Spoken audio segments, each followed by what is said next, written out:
Kementerian Perhubungan menyiapkan 3 skema rekayasa lalu lintas yang akan diterapkan pada periode angkutan mudik Lebaran 2022 ini. Diprediksi tanggal 29 dan 30 April jadi puncak arus mudik. Lalu seperti apa penerapannya di lapangan dan seberapa efektifkah skema rekayasa lalu lintas ini? Melalui sambungan Zoom kita akan berbincang dengan Direktur Jenderal Perhubungan Darat Kemenhub, Pak Budi Setiadi. Halo, selamat malam Pak Budi. Ya, selamat malam, Mas. Pak Budi, ini Kemenhub, Korlantas, Polri, sampai juga Jasa Marga ini sudah melakukan pemantauan dan juga mengecek kesiapan jalur mudik. Nah, ini bagaimana evaluasinya? Apakah betul seperti yang tadi sudah disampaikan oleh Pak Menteri bahwa penerapan ini akan dilakukan mulai tanggal 25 April nanti? Jadi sampai dengan malam hari ini, saya juga rapat koordinasi dengan Pak Menteri Perhubungan, Pak Kakor Polri, termasuk juga dengan PUPR dan juga dengan Jasa Marga, untuk kesiapan kita melakukan skema sekaligus pada saat puncak arus mudik, yaitu tanggal 28, 29, hingga 30, yaitu one day, kontraflow, dan juga ganjil genap. Namun demikian, untuk memastikan bahwa skema itu bisa berjalan dengan baik, memang ada rencana dari kita untuk uji coba, mensimulasi, namun langsung pelaksanaan di lapangan. Dan itu sedang kita rumuskan sama-sama, apakah nanti pelaksanaan tanggal 25, 26, 27, tapi hanya satu skema saja, yaitu ganjil genap. Dan kalau itu kita berlakukan, kapan kira-kira pelaksananya, maka tanggal 25 atau 27.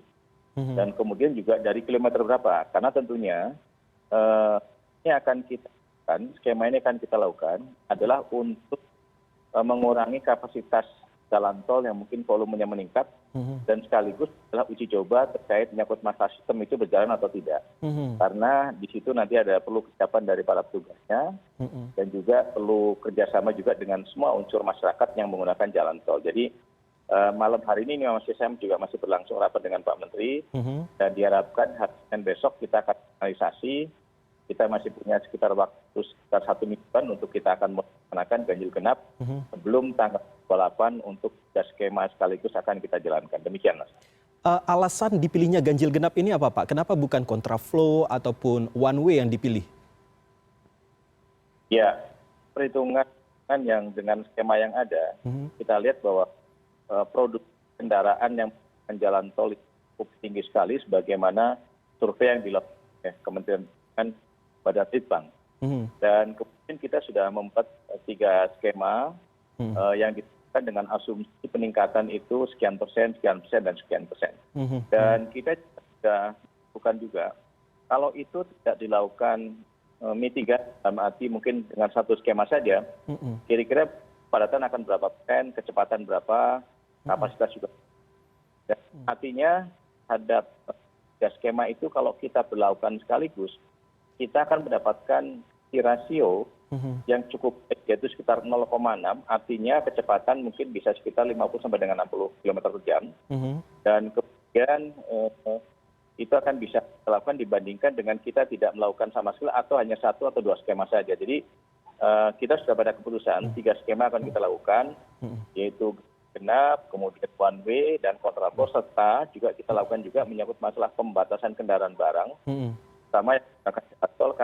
Untuk skema yang 3 tadi kan akan kita berlakukan dari kilometer 47 sampai dengan kilometer 414 di Kali Kangkung. Jadi artinya beberapa kendaraan yang tidak sesuai akan kita alihkan ke jalan nasional atau jalan arteri, dari mulai Kerawang, kemudian Cikampek, kemudian sampai ke Indramayu, Cirebon, sampai dengan ke arah Semarang. Oke, ini berkaitan dengan yang ganjil genap ini, Pak. Sebenarnya tentunya kalau misalnya kita melihat bahwa banyak masyarakat yang pastinya banyak yang tidak tahu juga mungkin terkait dengan kebijakan ini. Lalu antisipasinya biasanya banyak juga masyarakat yang beralih melintasi kawasan jalur nasional atau arteri. Nah, apakah sudah juga diantisipasi oleh pihak Kemenhub terkait dengan peralihan ke jalur nasional ini? Ya, saya sampaikan tadi, memang suksesnya terhadap 3 skema yang kita berlakukan, dan kita akan mulai tanggal 26 atau 27 untuk melakukan coba hanya 1 skema ganjil genap, untuk biasakan para petugas kita, kemudian masyarakat, bahwa nantinya di tanggal 28 akan kita berlakukan manajemen prioritas, manajemen rekayasa lalu lintas untuk kita lebih mengutamakan kendaraan pribadi yang dari arah Jakarta ke arah timur.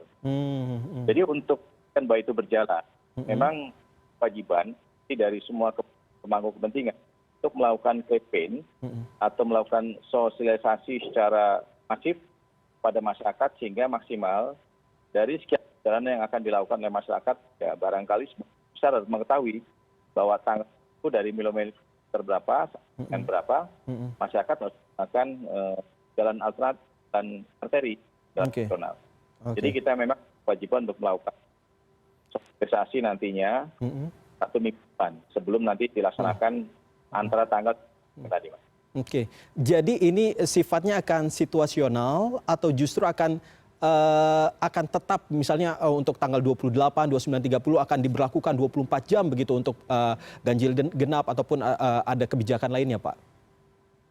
Ya, kalau untuk yang nanti tanggal 28 sampai dengan 28, 29, 30, untuk 3 skema sekaligus ditambah dengan nanti ada pengalian kendaraan barang, itu sudah kita tantangan SKB-nya dengan Pak Korlantas Polri dengan PU Bina Marga. Artinya sudah ditentukan tanggalnya, tentukan waktunya, jamnya, dan juga menyangkut masalah kilometernya.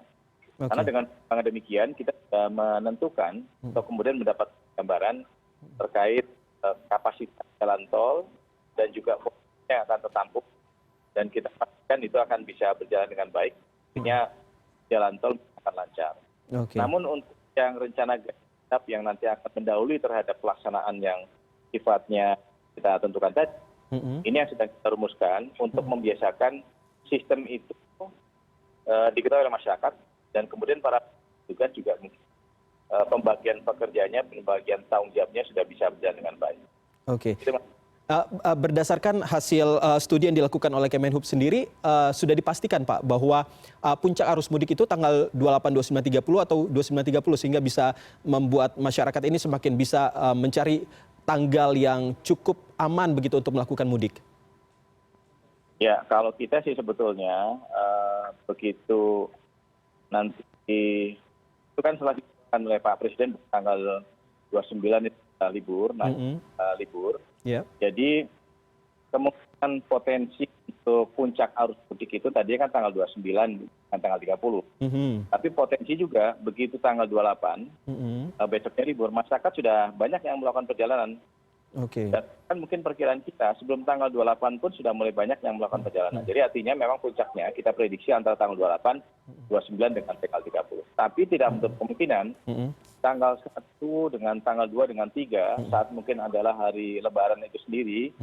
Karena memang kalau melihat dengan experience beberapa tahun yang lalu, terutama yang tanggal tahun 2019, kita mungkin apple to apple-nya bandingkan bagaimana kebijakan tahun sekarang dan kecenderungan masyarakat perjalanan saat mudik itu dengan tahun 2019 saat belum melakukan pelarangan pada saat. Jadi tahun 2019 itu kita juga pertama kali menggunakan skema one way, one way. Tapi waktu itu sudah kita bajukan menyangkut masalah ganjil genap, namun tidak kita laksanakan. Nah sekarang lihat asumsi atau potensi perjalanan cukup tinggi, akhirnya Pak Menteri Perhubungan meminta kepada kita dengan Jasa Marga, dengan PUPR, dengan Korlantas Polri untuk melakukan satu penghitungan secara matematis dengan probability berbagai macam potensi pergerakan yang kenaikan persen sampai dengan 50% dan sebagainya, sehingga kita mendapatkan satu skema yang nanti akan kita lakukan adalah 3 tadi samaan, termasuk pembatasan kendaraan barang untuk tidak menggunakan jalan tol atau nasional. Demikian. Tapi sejauh ini bagaimana dengan sosialisasinya Pak kepada masyarakat? Mengingat bahwa untuk puncak arus mudik ini kalau kita hitung itu sekitar kurang dari 2 minggu lagi nih Pak. Ya, kalau untuk yang SKB termasuk pembatasan kendaraan barang, karena itu juga kita rumuskan bersama-sama dengan pihak operator, dengan Kadin, dengan asosiasi untuk pembatasan barang, tampaknya sudah banyak yang tahu untuk asosiasi logistik, operator logistik, kendaraan truk.